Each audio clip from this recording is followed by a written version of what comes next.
नाम शौकत अली, पता भादस गांव, मेवात, ओहदा सरपंच। अगर 31 जुलाई की शाम शौकत अली ने अपनी जान दांव पर नहीं लगाई होती तो पता नहीं दंगाइयों की सनक का शिकार कितने हिंदू बन गए होते।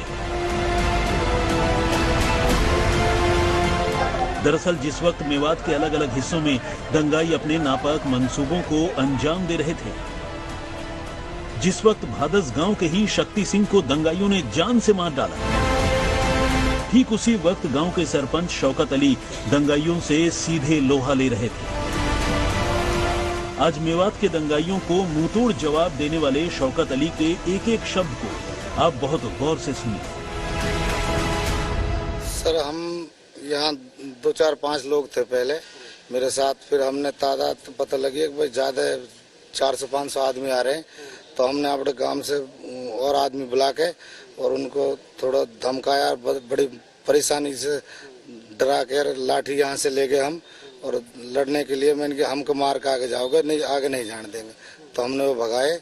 और दंगाई थी, सबको डांटा लग रहा था जी, मोटरसाइकिल में नंबर प्लेट ढक रखी थी, बाहर के थे जी, बाहर के आदमी थे जी, बड़ी परेशान ये समझ ले। हमने कही इधर नहीं जाने देंगे, गोली चलाने की भी उनने सोची, सरपंच के पाम में गोली मार दो, बाकी हमने कही चल मर जाए, हम आगे नहीं जाने देंगे। एक तरफ हथियारबंद दंगाई थे जिनके सिर पर खून सवार था, दूसरी तरफ गुरुकुल में डरे सहमे हिंदू थे, बीच में दीवार बनकर खड़े थे शौकत अली, इस हिम्मत के साथ कि दंगाई उनकी लाश से गुजरकर ही गुरुकुल में दाखिल हो सकते हैं। आगे क्या हुआ, गुरुकुल के महंत से सुनिए। हमारे सरपंच साहब हैं, गांव के मौजूद जितने भी व्यक्ति, चाहे वो मुस्लिम समुदाय से हैं चाहे हिंदू समुदाय से हैं, सभी गुरुकुल पे आ गए थे और उस समय गुरुकुल की संरक्षा के लिए यहीं पे खड़े हो गए। पहला तब अटैक होने को आया, तभी उनको वहां पे रोक दिया गया, और दूसरे अटैक में एकदम गुरुकुल के गेट पे आ गए थे। तो सभी जितने भी अपने व्यक्ति हैं उनका मैं आभारी हूं कि सेकंडों के हिसाब से उन्होंने गुरुकुल की रक्षा की। अगर ये लोग ना आते तो आज आपको ये गुरुकुल भी एक खंडहर रूप में दिखाई दे रहा होता। दंगाई पूरी तैयारी के साथ आए थे, लेकिन शौकत अली ने जान की परवाह नहीं की। यही वजह है कि आज भी गुरुकुल एकदम सुरक्षित है। 2 बार इस गुरुकुल पर हमला करने की कोशिश की गई जी, 2 बार करने के गए। कौन लोग थे वो?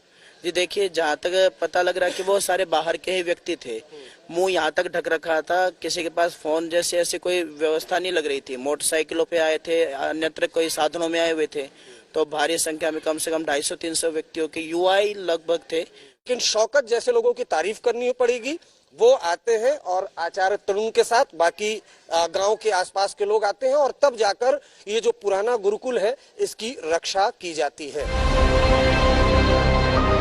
गुरुकुल को गांव के मुसलमानों ने बचा लिया, लेकिन गांव के ही शक्ति सिंह की किस्मत इतनी अच्छी नहीं थी, दंगाइयों की सनक का शिकार बन गया।